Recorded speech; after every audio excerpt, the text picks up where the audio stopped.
cobre metálico, voy a compartir acá, si es que no se cumplen las dos condiciones de pH, concentración de protones, y lo que llamamos el potencial de oxidorreducción, el nivel oxidante. Entendiendo que un oxidante es oxígeno, el ozono, el gas cloro, el hipoclorito un oxidante, el permanganato de potasio un oxidante, genera una condición oxidante, la reacción química, ¿ok? Un reductor es el SO2. Por ejemplo, la producción de yodo que se hace en Chile a través de una lixiviación para poder pasar el yodato a yoduro, después eventualmente yodo, uno manipula el potencial de oxidorreducción. Se ha trabajado con peróxido de oxígeno, que es oxigenada, se ha trabajado con cloro, ¿ok? Y después se regula esto con SO2. Eso se hace en Chile, SQM, principal productor de yodo en el mundo. Así que es re importante entender los diagramas de Purvé. Bueno, esto lo vimos en la clase pasada. Ustedes tienen que revisar, la clase está grabada, repasar porque lo preguntamos en la prueba, esto es del miércoles pasado, el efecto de la concentración de los reactivos, el efecto del tamaño de partícula. Incluso ustedes aquí, mirando este gráfico, me podrían decir cuál es la constante cinética. Lo expliqué aquí en la pizarra con el 63,2. Eso lo voy a preguntar en la prueba del miércoles, ¿ya? Para que compare el efecto sobre la cinética. Ese mismo ejercicio lo hicimos. ¿Estamos de acuerdo? El efecto de la temperatura, acá un poquito más técnico, se va al tema de reactores químicos. Entendemos que la constante cinética, el valor, independientemente del modelo, a su vez es función de la temperatura y se modela por la ecuación de Arrhenius. ¿Ya? Y aquí claramente se ve esto en un experimento, extracción de zinc a distintas temperaturas. Se ve cómo afecta la velocidad de extracción. Acá están los famosos diagramas de Purvé. Los diagramas de Purvé, uno agrega distintos elementos, cobre, fierro, arsénico, flúor, lo que se le ocurra como elementos. ¿Ok? Y del punto de vista de la termodinámica, dependiendo de la condición de pH en estas coordenadas y la condición de oxidante, van a aparecer distintas especies. En el caso de un solo elemento, que es el cobre, dice que si yo tengo cobre metálico, tengo un óxido, parto de cobre metálico, la única forma de que tenga cobre disuelto, ojo acá, va a ser con el potencial redox alrededor de 4 volt, tiene que ser oxidante, y un pH, digamos que en 4, de 4 hacia abajo. ¿Estamos de acuerdo? Si no, no se disuelve. Por tanto, si meto un alambre de cobre, por ejemplo, ácido nítrico, ácido sulfúrico altamente concentrado, no se va a disolver. Si usted mete un alambre de cobre en vinagre blanco, no se va a disolver a menos que le ponga agua oxigenada. Entonces los invito a hacer el experimento con trocitos de cobre en un frasquito, sin tomárselo. Te agrega agua oxigenada, vean la diferencia, se colorea rápidamente. Lo mismo que minerales oxidados. ¿Ya? ¿Estamos de acuerdo? Esa es la gracia de la Purvé. ¿Por qué es importante? Porque al revés de lo que queremos hacer acá, que es disolver, nos puede interesar saber si una especie es estable o no. Que es el caso que le indicaba a los ingenieros ambientales, sobre todo compuestos que tienen arsénico. ¿Ya? ¿Dónde se hace esto? Hay un software que se llama el HCC de Autotech, que yo lo tengo licencia, para usarla, lo puedo usar, lo hacemos normalmente. El FRIC-C, que es un programa que hace estas mismas cosas de equilibrio, esto se llama especiación química, es decir, qué especies aparecen dependiendo de las condiciones. Hay otro más que se llama el FactStage, que está en la Universidad de McGill, en Canadá, y hay algunos datos que son como libres, de libre uso. Si no, el especialista en esto es el profesor Henrik Hansen. Él tiene el libro, a lo viejo, tiene el libro con todos los diagramas de Purvé. Él es especialista en electroquímica, así que conoce muy bien de estos temas para los ambientales. Aquí, en este diagrama,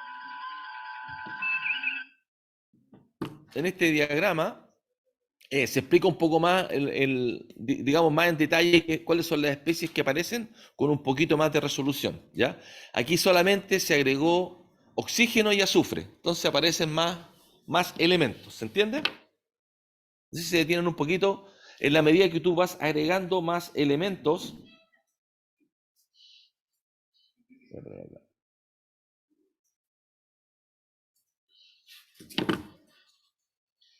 Se empieza a ser más complejo, ¿ya?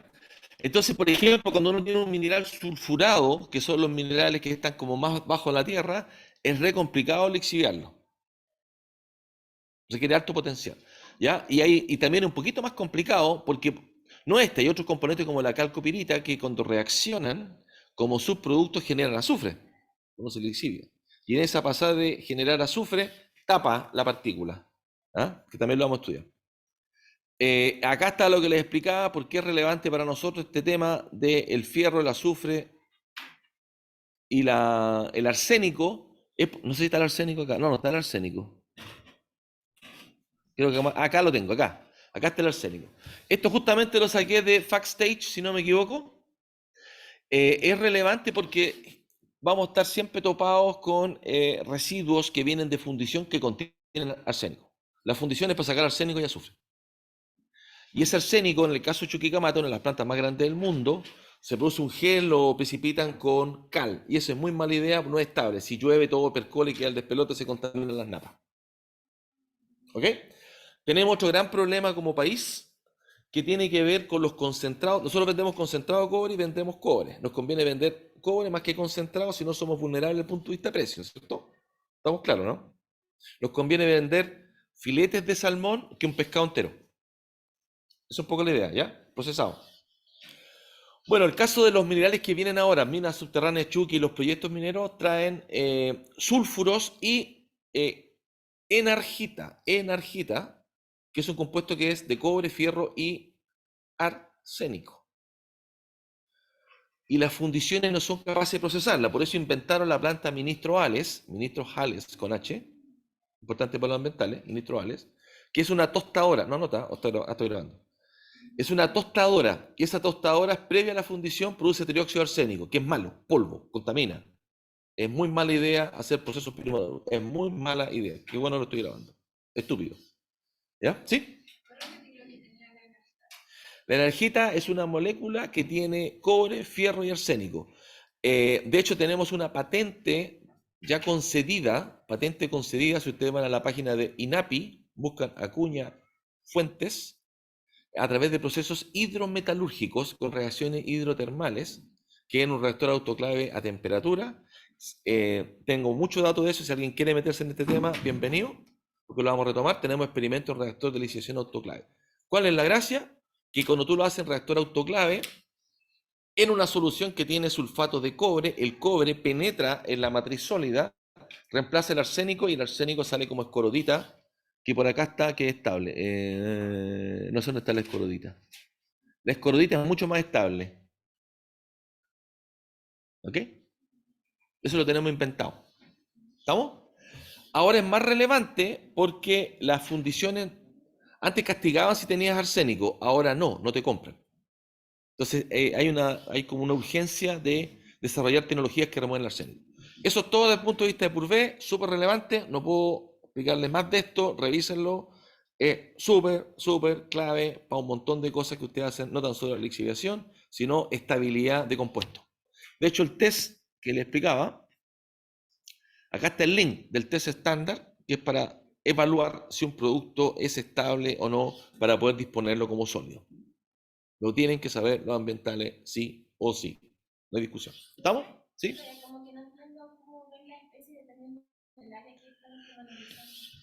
Lo único que, primero esto uno no lo hace con un programa, ¿cierto? Entonces yo coloco todos estos elementos y me entrega este diagrama. Entonces aquí me dice, acá tiene cobre cero, acá tiene cobre metálico. Pero si usted está con pH 10, por decir acá, y se le ocurre soplar ozono, oxígeno, meterle cloro, se va a convertir en óxido. Si usted le mete más óxido, más oxidante, le mete permanganato, superpotencial de óxido reducción, se va a convertir en ese óxido. ¿Me explico? Hasta que lo descomponga. Pero si usted está aquí con cobre cero y está en pH 2 y tiene suficiente potencial redox, muy oxidante, inyecta ozono, en esta región solamente va a estar disuelto el cobre. Aquí no le va a pasar nada. Entonces son fases sólidas. No se va a disolver. ¿Se entiende? Por eso se llama un diagrama de especiación. Te dice qué especie hay, da una condición de pH o RP. Entonces, por ejemplo, si llueve, si hay restos de ácido, uno dice, ¿qué es lo que le pasaría a esto? Y al revés, si uno quiere, dice, mira, estamos contaminados con plomo. Decir que es plomo no nos dice nada. Tiene que saber qué especie mineralógica es. Óxido de plomo, sulfuro de plomo. Porque, por ejemplo, oye, tenemos contaminación con calcopirita. Por decir que es contaminación. Ah, pero tú vas a estar en el pH siempre sobre 6 y, no, y va a ser un medio reductor. Ah, no te preocupes, va a estar estable. A lo más se va a convertir en cobre. Bueno, no sé qué pasa acá, pero me explico, ¿no? Si es que tú aseguras la condición del pH-RP, va a estar ahí encapsulado. ¿Estamos? Next. Hablemos ahora de los tarros. Aquí un poco la intención, voy a ir relativamente rápido, es para que tengan la visión física de las distintas tecnologías.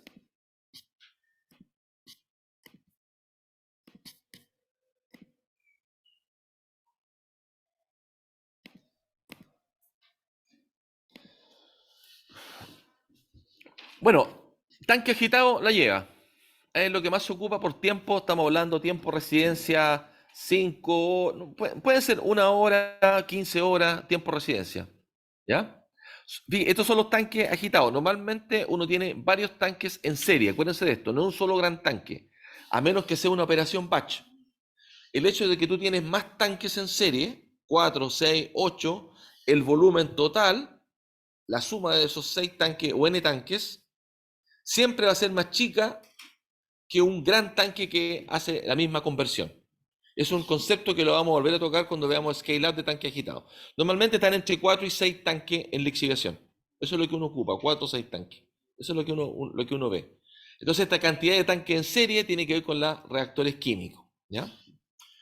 Después tenemos esto que está sumergido acá como un submarino. Yo previo les mostré otro equipo. Son reactores autoclaves. Autoclaves en el sentido que funcionan a alta temperatura. ¿Y por qué alta temperatura? Porque así permito que la reacción ocurra. Reduzco lo que es la energía de activación. ¿Ya? De lo contrario, la reacción, por ejemplo, no ocurriría. O llegaría a una conversión muy baja, requeriría mucho tiempo. Trabaja a 200, 300 grados. Se ocupa mucho en níquel, zinc, oro.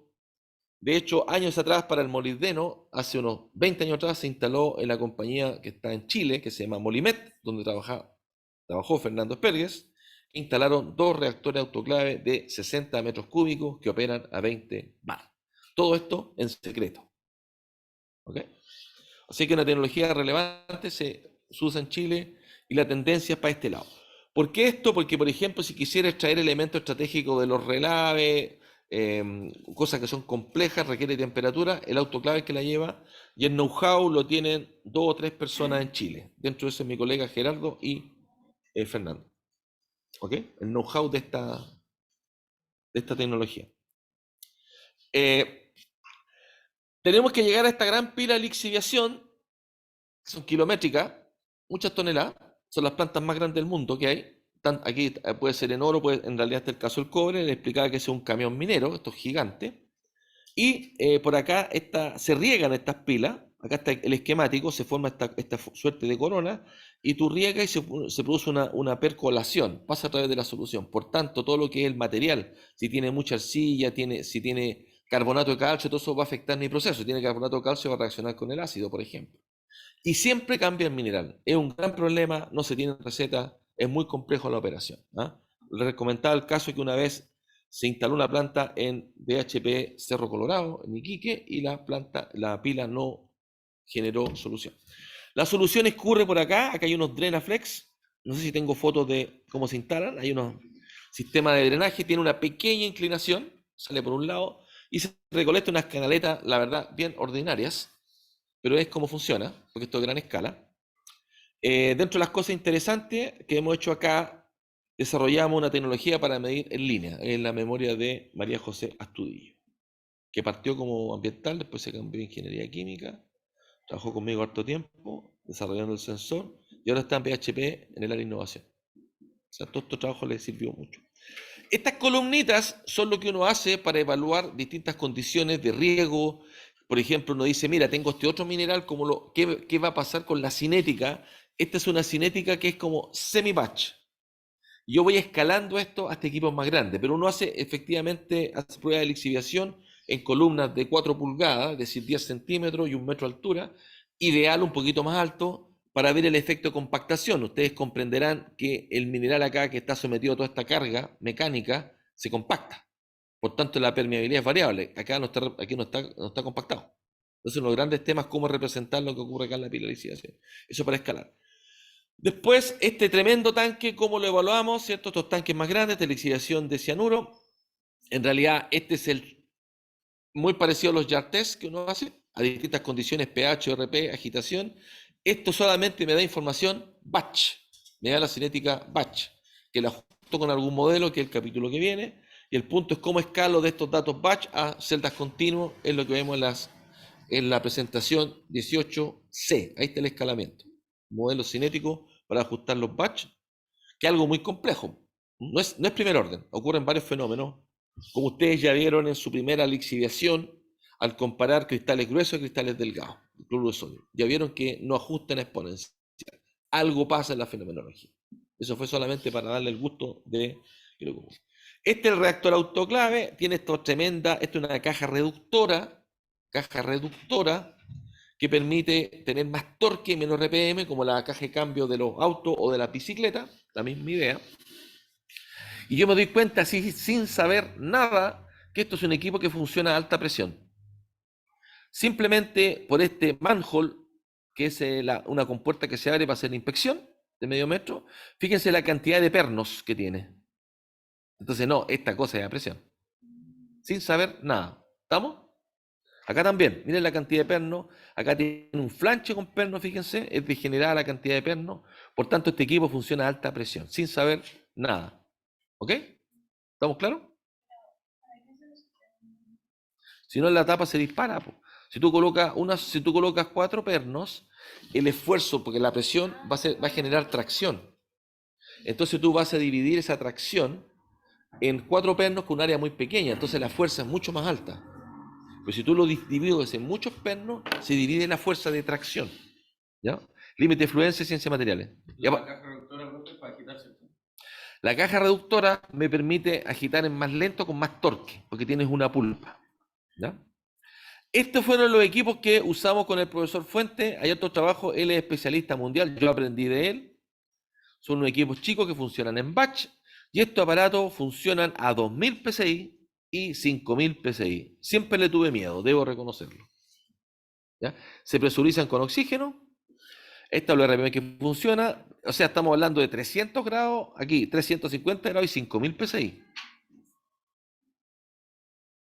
Cada punto que les voy a mostrar es un experimento, que se hace la curva de calentamiento y todo. Aquí hicimos los experimentos de la Energita, que no está publicado porque es patente, pero ahora podemos trabajar con ese tema y creo que muy súper innovador. Nadie más ha trabajado en esto, en el mundo. ¿Ya? Acá está cómo se ve un reactor autoclave por dentro. Fíjense, ¿por qué tengo 4 etapas? Porque N tanque en serie. Lo que acabo de explicar. Son las cámaras.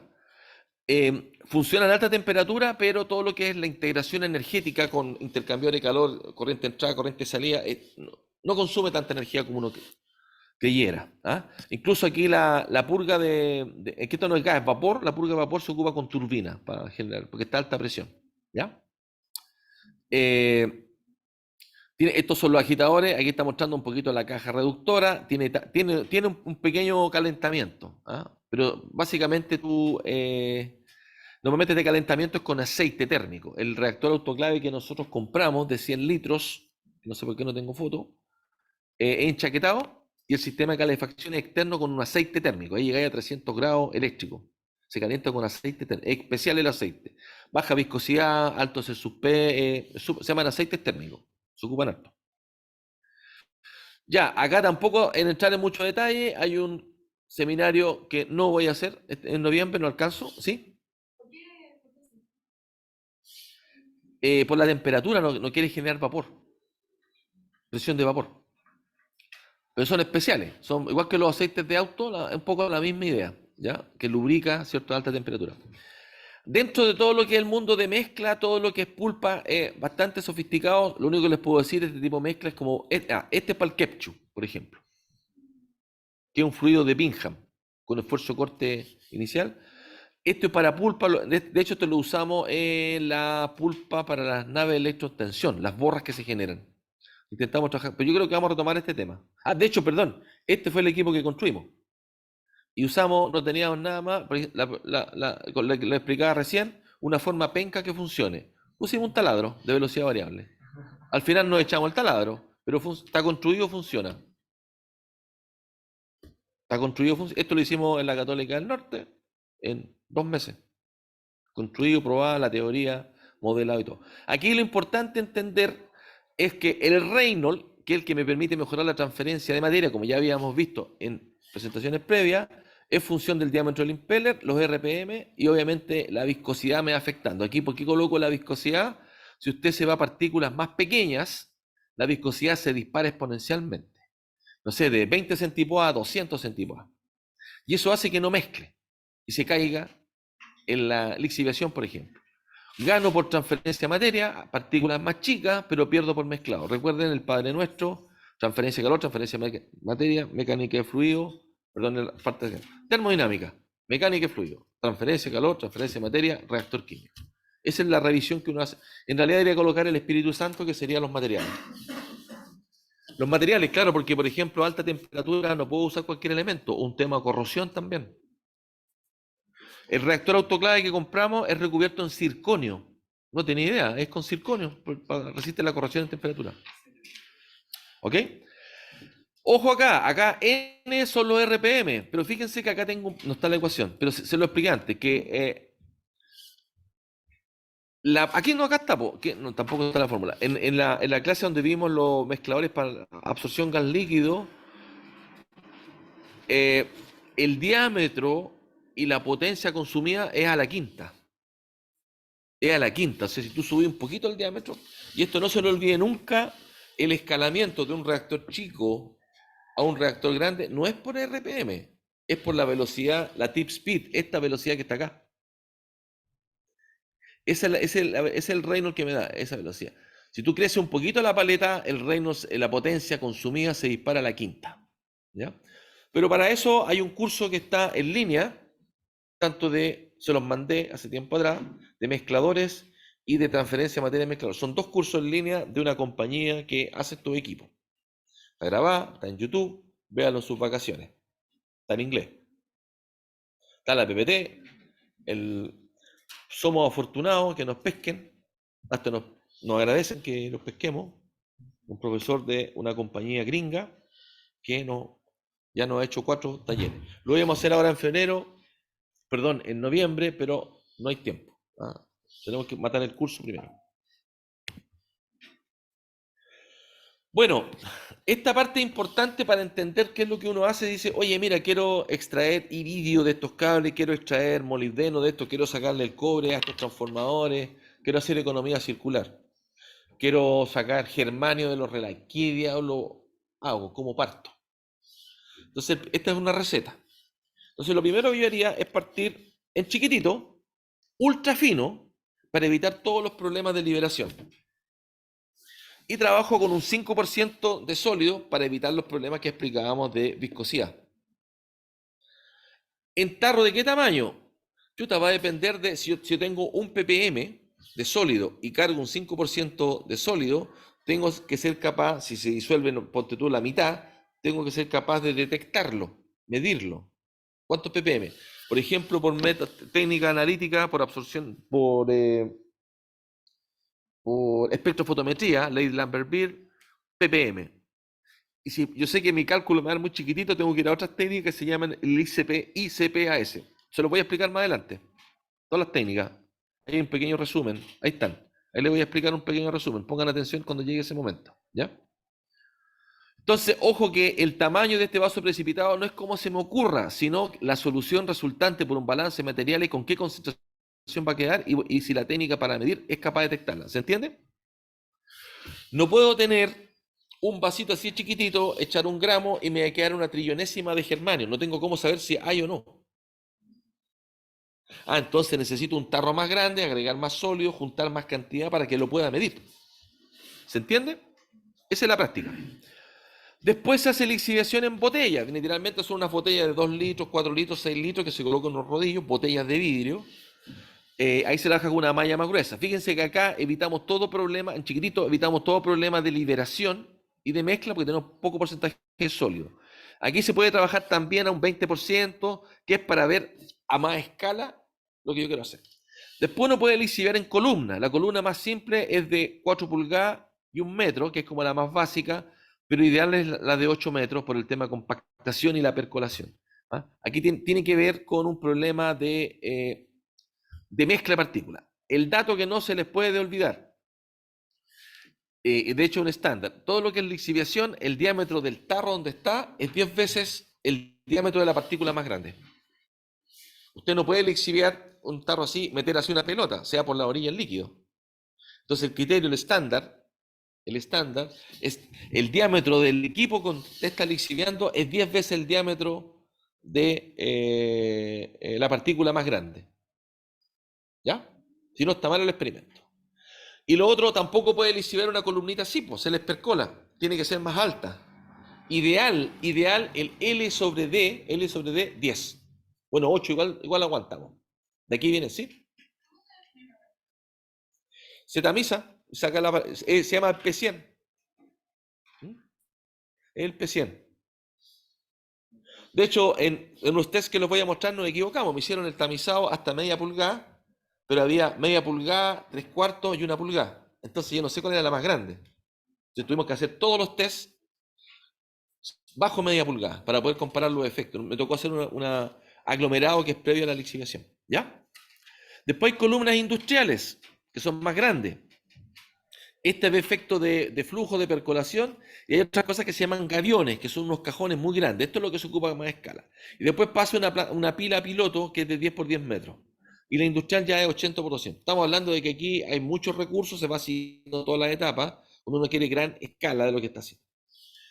Eso para el caso del vaso y botella se hace para todos los casos para tener una idea de cuánto tengo, qué cinética hay, cinética sin efectos de mezcla y percolación. Estamos claros que en la medida que usted va agrandando acá, en la etapa, se van superimponiendo efectos. Efectos de percolación, efectos de materiales, que se humecta, de pérdida de carga, un montón de factores que se empiezan a visualizar acá.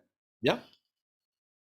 Lo mismo en los estanques agitados. A partir de este vaso precipitado, que sería como chiquitito, paso un tanque agitado. Aquí puedo trabajar con 300 micrones, entendiendo que es limitante el porcentaje sólido y el tamaño de partícula por la reología nuevamente. Seguro que no tienen problemas si trabajan a un 20% y 300 micrones. En general eso es como funciona bien. ¿Ya? Y después pasa a un reactor autoclave de 1 litro como el que le acabo de mostrar. Después puede escalar a autoclaves de 100 litros. Esto fue lo que trabajamos en un proyecto. Fue el primero en Chile con un reactor de 100 litros. No sé si tengo la foto. Parece que no. Ya, acá está la lixiviación en botella. Literalmente coloca estas botellas plásticas, botellas de vidrio, en estos rodillos que giran. Igual cuando uno hace molienda, giran y se va mezclando un tiempo. Entonces, este es distinto que un vaso precipitado agitado. Es un poquito mejor del punto de vista. Acá está el caso ejemplo de la lixiviación de oro. El oro, la ocurrencia en forma natural es como oro metálico, en pepita, en partículas muy finas. Y lo que ocurre acá es se acompleja con cianuro de sodio.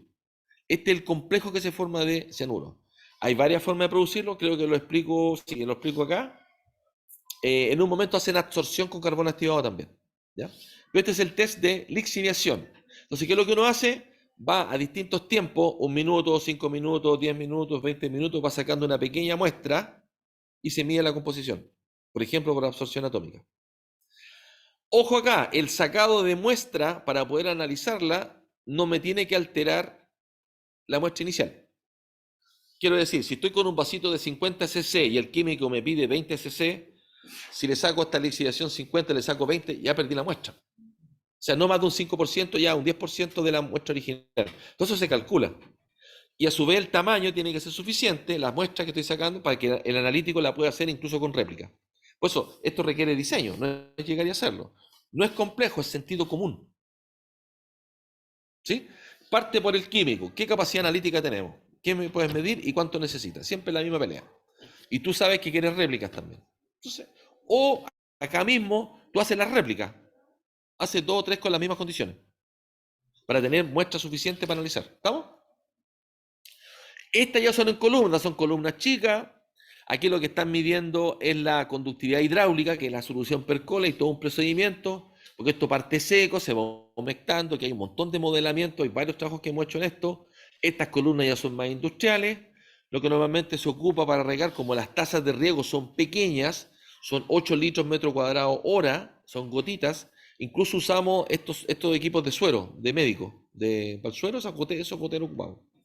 Acá tiene unas bombas peristálticas múltiple cabezal para regular el flujo, son de desplazamiento positivo, peristálticas chicas. También usamos de eso. Pero el riego es súper bajo, estamos hablando de 1 ml minuto con una columna de 4 pulgadas. Ustedes hacen el cálculo, es muy poquitito lo que se agrega. Y esto opera semanas operando. Acá tenemos el caso de columna de lixiviación del laboratorio que son bien chicas, son de 4,5 por 300 centímetros. Son chiquititas, son enanas. Yo no lo compro, es muy chico, el estándar son 4 pulgadas. Ahora, no se crean que algo tan sofisticado. Las columnas que uno hace para cobre, otro material, compra tubería hidráulica, perdón, compra tubería de sanitaria se llama. El tubo gris, que es el del alcantarillado. Hay de 110, 50, es estándar, 75 milímetros, cuesta nada. Lo ocupamos normalmente. ¿Ya? Y ese tiene 110 milímetros. Y cortan los trozos y se hacen las pruebas de licidación con eso. ¿Ya? Ideal, acrílico o PVC transparente para ver que no se canalice el fluido, porque si se te canaliza el fluido, tu experimento se fue al diablo. Que es el problema de hacer este experimento en columnas chicas.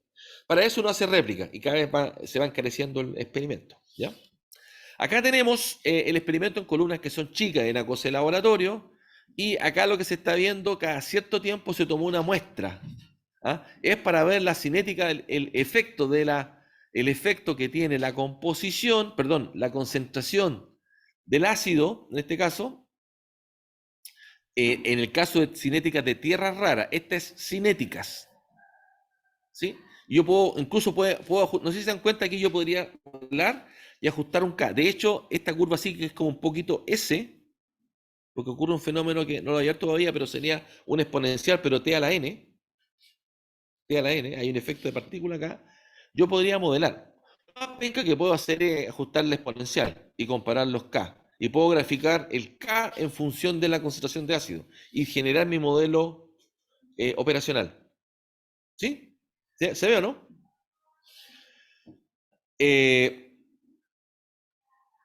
Perdón, aquí yo me equivoqué. Están viendo el efecto del sulfato de magnesio. ¿Ya? No voy a entrar en detalle, acá está la referencia, el sulfato de magnesio. ¿Ya? Solamente un ejemplo de las pruebas de lixiviación en columna. En el caso de la pilas de lixiviación, cuando tenemos materiales que tienen reacciones secundarias, como es el caso que les explicaba de la calcopirita, que cuando la lixivio se genera azufre en esta cascarita, se ve redondo, bonito y todo, porque justo agarra una partícula bien esférica, pero en realidad son un poco más feas, son más irregulares, aquí está en corte, y se ve la capa de azufre. ¿Qué es lo que hace esto? Que empieza a reaccionar y se le forma una cáscara, y por tanto se va trancando la reacción y no sale nada. ¿Estamos? ¿Ok?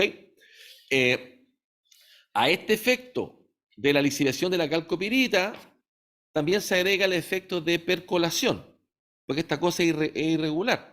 Si tienes más arcilla, se va a taponear y se va a ir por otro lado el flujo, te va a afectar la medición. Si tienes carbonato de calcio, súper mal, porque el ácido va a reaccionar con el carbonato de calcio y no para lixiviar. Si tienes una arcilla muy especiales, va a retener la solución. Y eso es un problema grave, la retención de solución, porque después cuando quieres botar esto, es muy fluida. Si está sobre un 15%, no la puedes transportar en camión, ni en correa transportadores como una pasta. Fue un problema muy grave que en algún momento abordamos con una tecnología que se llama drenaje electroosmótico. Drenaje electroosmótico. No me nota. Drenaje electroosmótico. ¿Ya? Fuimos los primeros en probarla en pila.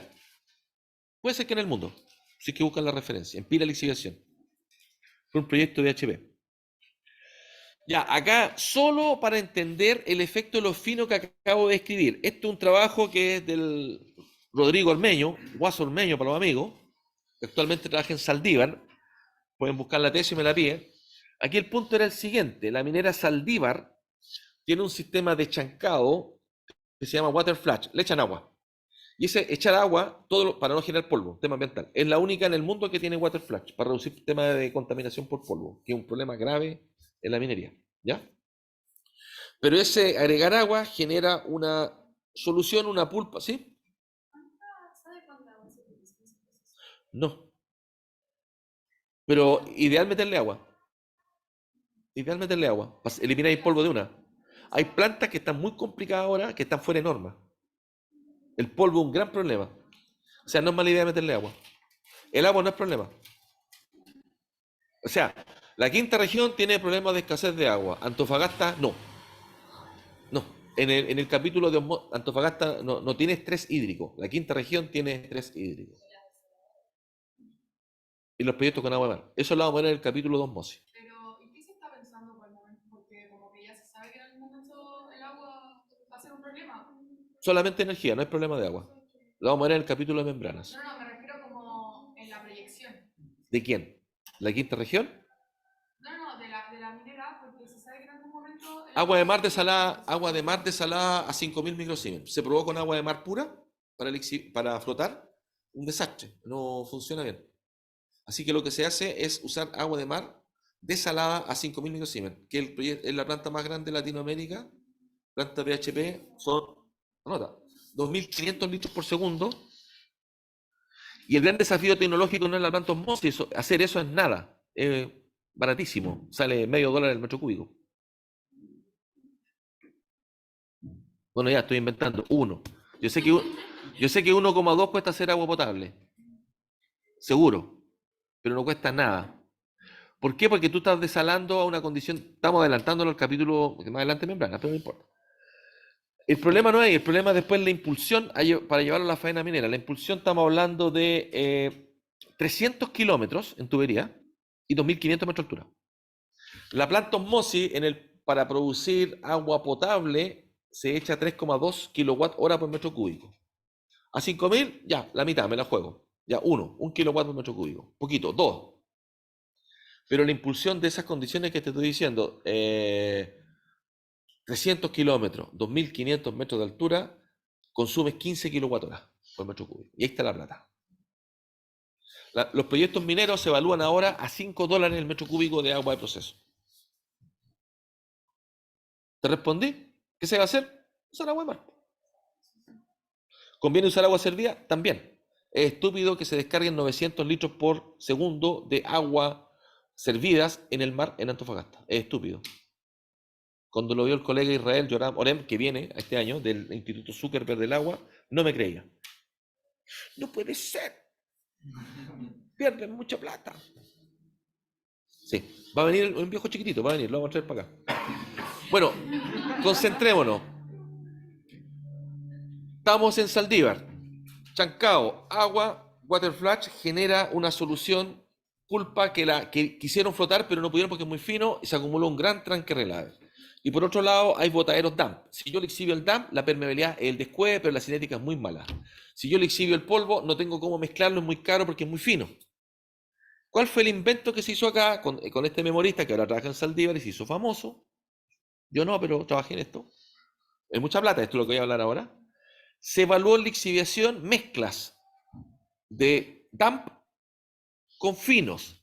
Entonces, el fino tiene cinética, pero mala permeabilidad, y el DAMP tiene mala cinética, pero buena permeabilidad. Entonces, cuento corto de esto, acá está el efecto de la conductividad hidráulica, fíjense, con el contenido en volumen de solución, que es como la permeabilidad son los metros por segundo, la resistencia que tiene el flujo. Fíjense acá esto amarillo, sin cero fino, nada, y en la medida que agregamos fino, obviamente la conductividad hidráulica se pierde porque el fino me molesta el flujo, ¿cierto? Ya.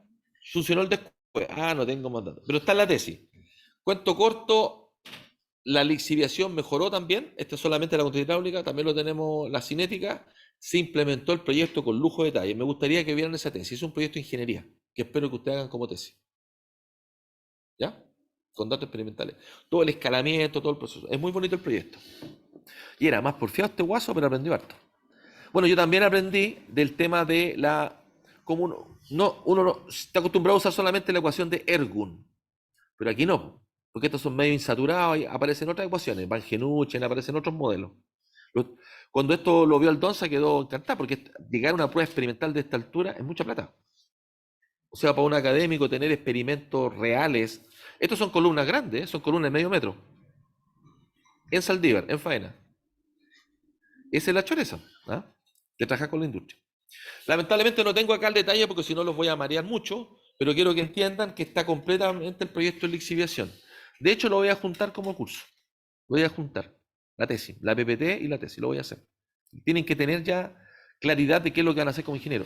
Y da lo mismo si ambiental o químico. Aquí estamos como en la delgada línea, todos son procesistas. El core son procesistas. Pero uno tiene un foco, más economía circular, medio ambiente, ¿cierto? Y el otro más diseño de procesos. Pero es delgada la línea, yo creo que se traslapan un poco. Bueno, justamente para evitar estos problemas de permeabilidad, yo no puedo pescar el material con fino y todo como viene. No lo puedo usar porque viene en polvo. No lo puedo usar. Para eso se aglomera en estos tambores aglomeradores. Entonces, lo que yo tengo del chancao, lo aglomero y lo mezclo. Este es un tambor, no es el de acá, pero nos tocó trabajar con una compañía que se llama Manto Verde para estudiar las condiciones del aglomerado. Porque el aglomerado tú generas partículas de 3/4 pulgadas, unas pelotitas súper lindas. Esta la hicimos acá, la hicimos en la Santa María. Son los aglomerados. Entonces imagínense, desaparece el polvo. Y ahí mejora la permeabilidad, pero además gana otra cosa. Como tú tienes aquí esto mezclado con ácido, son bonitas, son redonditas, porque eran partículas re feas. Desarrollamos un montón de técnicas, puras cosas con image analysis, fue rancachado. Pero aquí este polvo con el sólido, con la partícula gruesa, se mezclan y se empieza a lixiviar en el tanque aglomerado. Empieza el proceso. Y después viene la solución y mejora la cinética. De hecho, no sé si lo puedo mostrar, pero en un momento de hablar de esto, nos tocó evaluar distintos minerales, 7 minerales, y son distintos. Para ver las condiciones de aglomerado, los tiempos, fue una tremenda pega. ¿No? Acá están los efectos, cómo cambia con los distintos RPM la distribución de tamaño del glómero. Esto no es el nuestro en realidad es más bonito, porque este es muy chico. El de nosotros es transparente. Está no, en el laboratorio de proceso, que está al lado de la caldera. Ahí está el equipo. ¿Ya? A ver si lo puedo mostrar. Ok, esto parte así y así queda aglomerado. Este es un tambor. El aglomerado no es exclusivo de la lixiviación, es una operación de ingeniería de procesos. Se llama size enlargement. Usted tiene molienda y tiene aglomerado, es un capítulo del Perry, ¿sí? En la escala, ese pedacito son 20 milímetros. No, no, es una referencia. Ese pedacito blanco son 20 milímetros. Claro, no dice, estas partículas son, ya, son de 20 milímetros. No, son de 30 milímetros, al ojo. Siempre coloca, igual que en los microscopios, coloca una escala.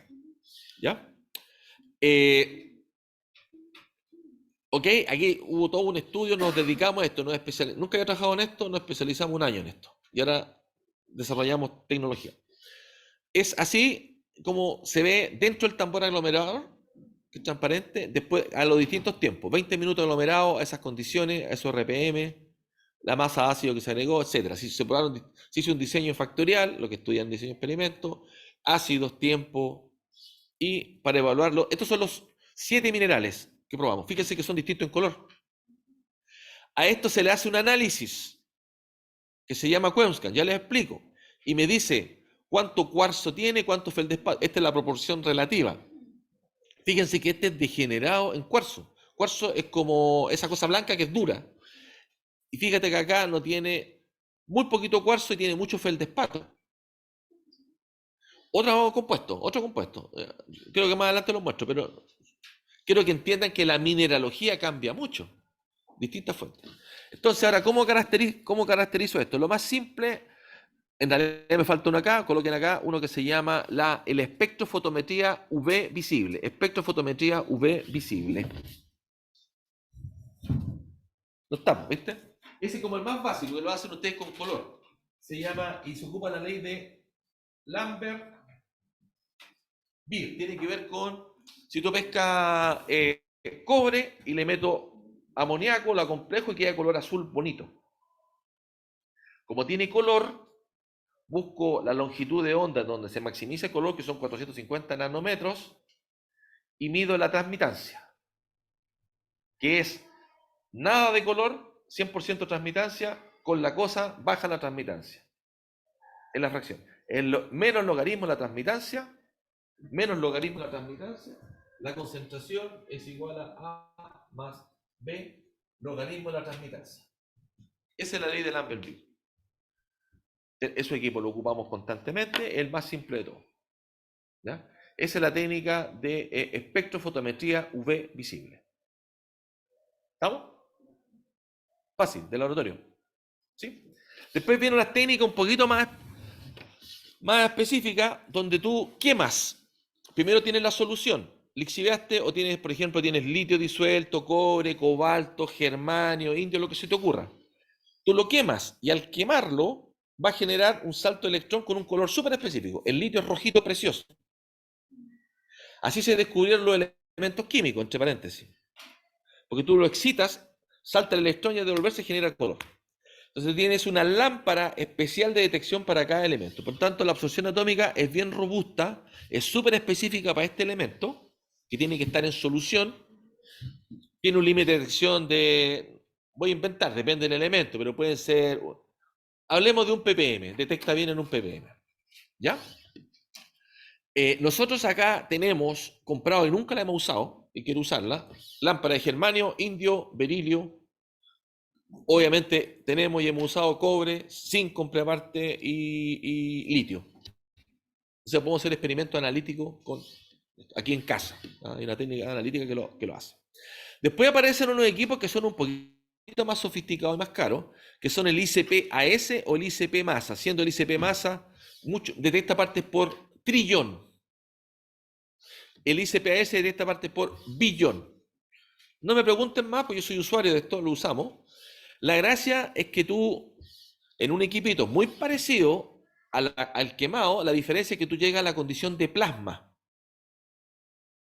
Y este aparato te hace el barrido de un montón de elementos, 10 elementos. Entonces, por ejemplo, si quisiera ver tierras raras, disprosio, neodimio, todo eso, yo sé que el set de los estándares, que tú tienes que comprar estándares para calibrar el equipo, vale como 3 millones de pesos. Son como 20 componentes. Es barato. Es barato. Porque hago un barrido de 20 componentes. ¿Ok? Entonces, estos son analíticos en solución. Estos cuestan entre 0,3 y 0,5 UF cada elemento, si uno quiere hacer un experimento para poder dimensionarlo. Por eso es que es muy delicado con el diseño de experimento. Después aparece otra cosa, aquí no se confundan. De rayos X hay dos cosas. Está la fluorescencia de rayos X y la difracción de rayos X. La fluorescencia de rayos X me permite ver cuánto de rayo X penetra en un componente. Y es para identificar elementos. Cobre, fierro, níquel en un polvo.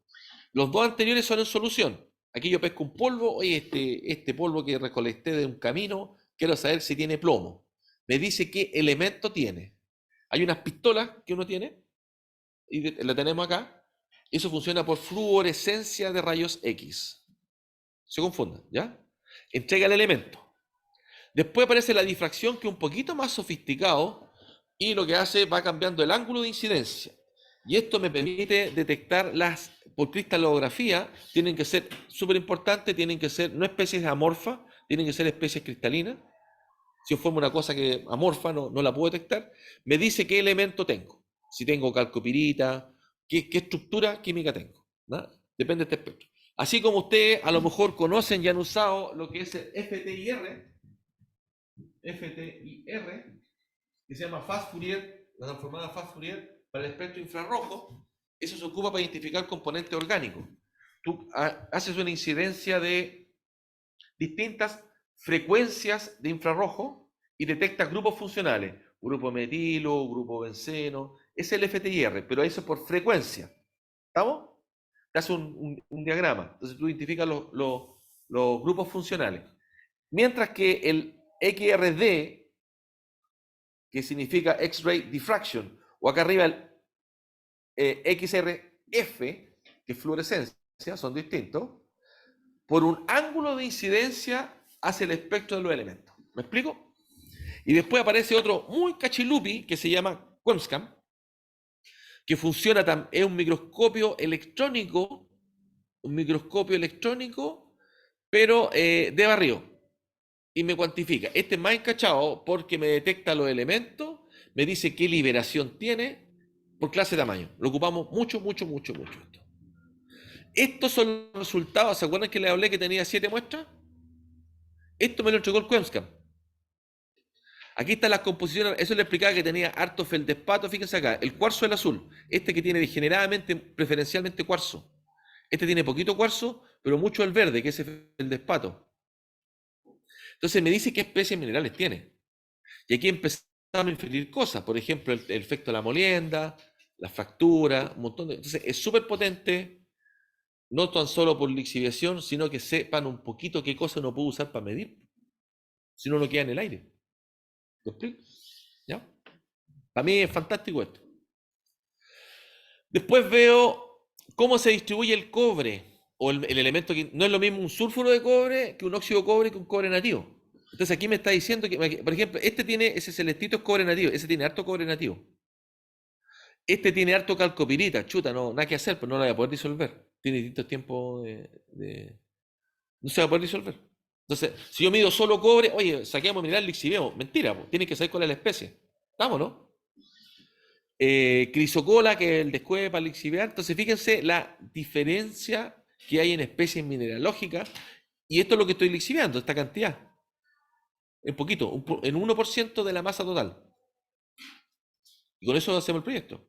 Esto otro tiene el 100%. ¿Ah? Fíjate, el calcopirita de una rayita, aquí no se ve. Esto te lo entrega cuantificado. Después uno hace ya el zoom de esto.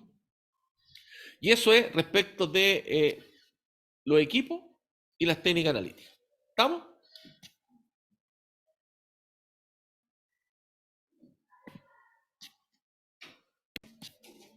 Y proyectamos. ¿Cuántos minutos me quedan? 10. Ya. Independientemente del test, ya sea en vaso precipitado, en un reactor autoclave, en columna, independientemente del test, la diferencia es si es continuo o batch. ¿Ya? Yo puedo usar un modelo lo más simple, como les digo, lo más rasca, pero a su vez eficiente. Miro esto y saco un primer orden. Yo sé que no es primer orden. Entonces esto llega a este máximo, sería el R infinito. El 63,2% de esa respuesta me da el K. Con eso estoy ubicado de la cinética y del R. ¿Dónde estoy ubicado? Es súper importante tener una primera aproximación de dónde estoy parado para poder ajustar el modelo más preciso. ¿Ya? ¿Sí? Lo pueden hacer mirando. ¿Sí? Entonces te voy a experimentar. Mínimo son 3 puntos, ojalá que no, 5 puntos experimentales. Les recuerdo que el experimento que hicimos en el autoclave, cada punto de este gráfico, no en el autoclave, es cargar, presurizar, es toda una joda hacerlo. Muy complicado, pero se hace, la única forma.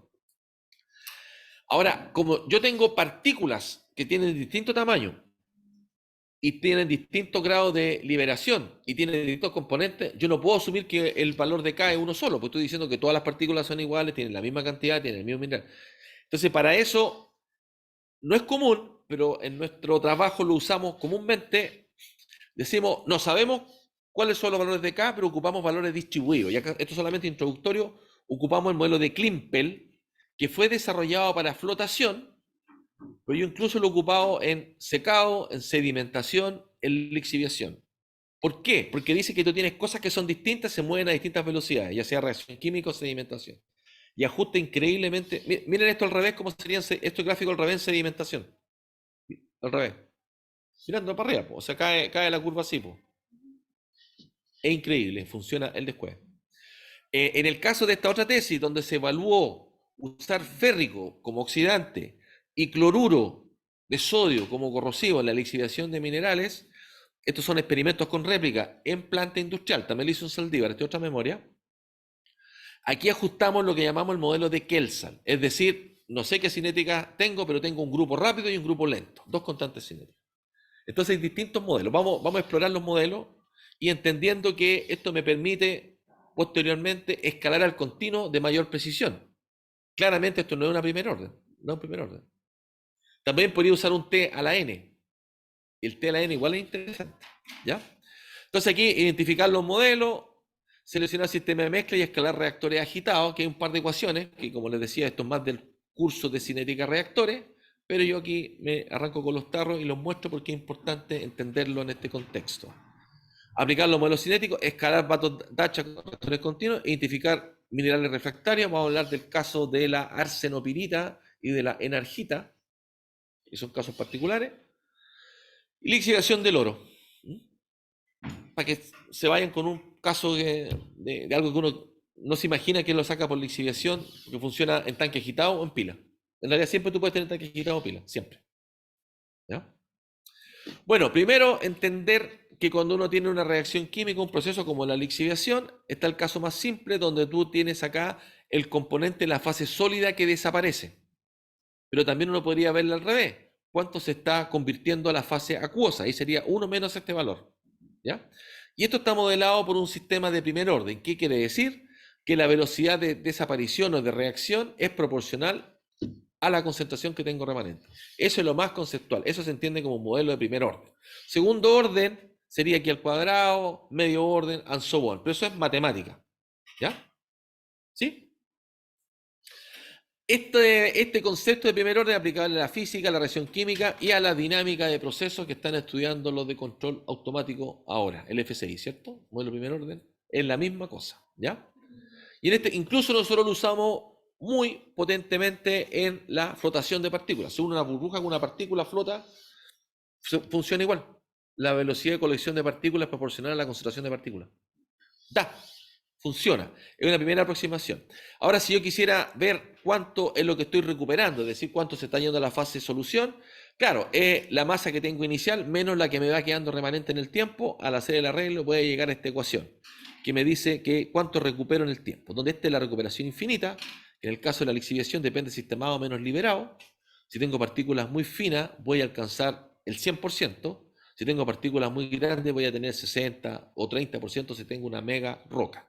Aquí aplica lo de la liberación, el tema pan de Pascua que hablábamos, las pasas expuestas o no.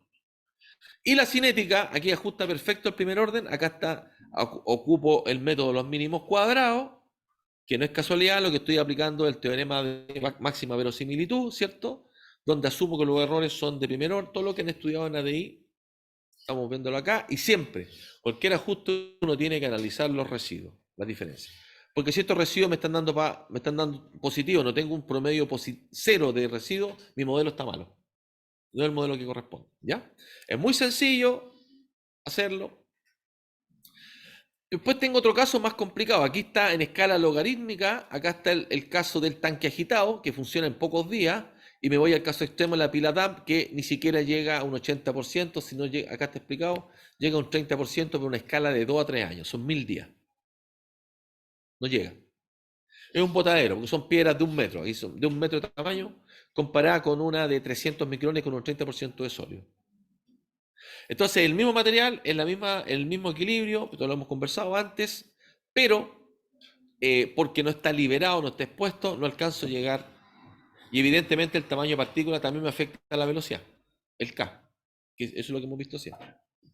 ¿A qué nos referimos con liberación? Si yo pesco una piedra, le hago un zoom, me voy a dar cuenta que aquí tengo el cuarzo que le explicaba recién, por ejemplo, el feldespato, el mineral, y aquí tengo calcita, esa calcita reacciona químicamente con el ácido, me echa a perder la reacción, y acá tengo algunos puntitos blancos que tiene mineral de cobre.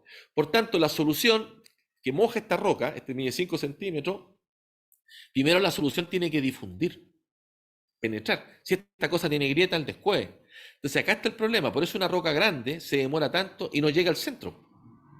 Eso explica esta diferencia, porque no está expuesto el mineral, está acá atrapado por esta matriz sólida, ¿ok? A esto le llamamos la liberación. Si esto yo lo empiezo a cortar y tengo partículas muy chicas, evidentemente van a quedar más expuestos. Y si están más expuestos, llega una recuperación mal. ¿Sí? Este es el caso del oro. En el caso del oro, si está libre, se fue de una. Si está asociado, se va de una, pero hay algunos casos que está ocluido, está dentro de la pasa en el pan de Pascua. La única forma es liberarlo. Me voy a entusiasmar moliendo, pero si me entusiasmo mucho moliendo, no voy a poder mezclar, sube el torque y no hay reacción química. Esta es la reacción de lixiviación, de cianuración. Fíjense que tengo que meter un poquito de oxígeno, potencial redox, si no, no funciona. ¿Ok? 180 micrones, esto es lo que se hace industrialmente. Acá tenemos el caso de una lixiviación. Este es el caso de primer orden, ajusta perfecto, pero si quisiera ajustar otro proceso que está controlado por difusión, se dan cuenta que la cinética de primer orden no tiene por dónde ajustarla. ¿Ya? Entonces aquí aparece el modelo con el... No está, acá está. El modelo con T a la N. El modelo con T a la N es muy robusto, prácticamente ajusta todo, casi mejor que Klimpel, es un poquito más difícil de entender, quiere decir que tengo distintos procesos asociados. ¿Ya? Incluso hay modelos que parten acá con una suerte de S, que se parecería a lo que uno ve en dinámica de proceso como modelo segundo orden, también lo modela el T a la N. ¿Ya? Es bien interesante explorarlo. Lo importante es que si ustedes ajustan, tienen que ser consistentes con todo, porque no es comparable el K con un modelo T a la N que un K de primer orden, son distintos. Lo mismo que el K que yo obtengo en Klimpel, no es comparable. Tengo que aplicarle todo el mismo modelo. ¿Estamos? Acá aparece el concepto de distribución. Cuando uno tiene un solo K, que este caso, está diciendo que todas las partículas se comportan igual. Entonces, en un diagrama de frecuencia, todas las partículas tienen ese valor de K, y no hay más. Tiene una sola raya, esa es la frecuencia de una monoclase. Uno también podría decir que tengo una clase lenta, slow, y una clase fast en distintas proporciones. Aquí, evidentemente, la suma de estos dos me tiene que dar 1, porque es una frecuencia, ¿cierto? Me tiene que dar 1. O sea, estos son fracciones, 0,7 y 0,3, por decir algo. Después el modelo de Klimpel, que surge de una desesperación de decir no tengo idea cuál es la distribución, voy a asumir que es una rectangular. Aquí también el área de esto, o sea, aquí 1 sobre km por km me da 1. O sea, el valor, aquí estoy diciendo que hay un rango desde 0 hasta km en partículas de velocidades y cuál es la frecuencia que tienen 1 sobre km. Y todas iguales. Ahí aparece el modelo de Klimpel. Ahora, en rigor, yo podría usar una función de distribución, Weibull, la que se le ocurra, que tiene 2 parámetros. Esto es más elegante, ¿ya? Pero ambas cumplen, aunque no lo crean, ambas cumplen. Entonces, dentro de los modelos está el primer orden, que es esta ecuación, está el modelo primer orden con difusión anómala, así se llama, con el T a la N, que es controlante por difusión. Está el modelo de Kelsall, que es con 2 constantes cinéticas. Está el modelo de Klimpel, que es con una constante distribuida. Y después aparecen otros más, que ustedes ya lo vieron. El Shrinking Core Model, que es una partícula que cambia de tamaño. Después el formación de capa ceniza, que es un modelo donde la partícula se le va formando una cáscara. Con esos modelos, si uno los entiende, los maneja, se puede delucir. ¿Qué es lo que hace el pueblo? Me refiero a ingeniero, de proceso. Se quedan solamente con el primer orden, porque no entienden lo otro. Y no es para nada complicado. Yo creo que ya tienen la conceptualización de lo que hay. Ganan por otro con esto. Porque todos manejan esto. Todo es cinética primero. ¿Ok? Más adelante, lo voy a volver a retomar en la clase del miércoles. Acá hay ejemplos de aplicar el modelo de Kelsall. Fíjense que el error es mucho más chico. Y aquí viene un concepto importante que seguramente ustedes lo vieron en ADI. Claro, este modelo es el después, pero tiene ¿cuántos parámetros? 1, 2, 3 parámetros. Tiene 3 parámetros. Entonces, a la medida que tú tienes un modelo con más parámetros, obviamente si ajusto una red neuronal, voy a llegar a un modelo con 0 error. Pero es un error eso. Agregar más parámetros. Lo que uno busca es un modelo más simple que este. Aquí aplicamos Kelsall. Estos son experimentos de esta tesis en columnas industriales, en la planta de Saldívar. Aquí están duplicados. Este experimento se cayó, pero el experimento es replicable. ¿Se fijan? Son datos experimentales. Ajustamos el modelo Kelsall. Miren qué precioso. Increíblemente bueno. ¿Para qué? Para poder proyectar cuántos días estamos lixiviando. Pues si lo tengo 10 días más, lo que gano es poco. Mejor paro la pila, la saco, cargo una nueva y gano más en esta pasada. ¿Me explico? Esto te sirve para ver la parte económica de cuánto tiempo operas. Y continuamos en la próxima clase. Vamos a partir con este caso de Kelsall. Les pido revisar los casos, ¿sí? Porque después vemos escalamiento.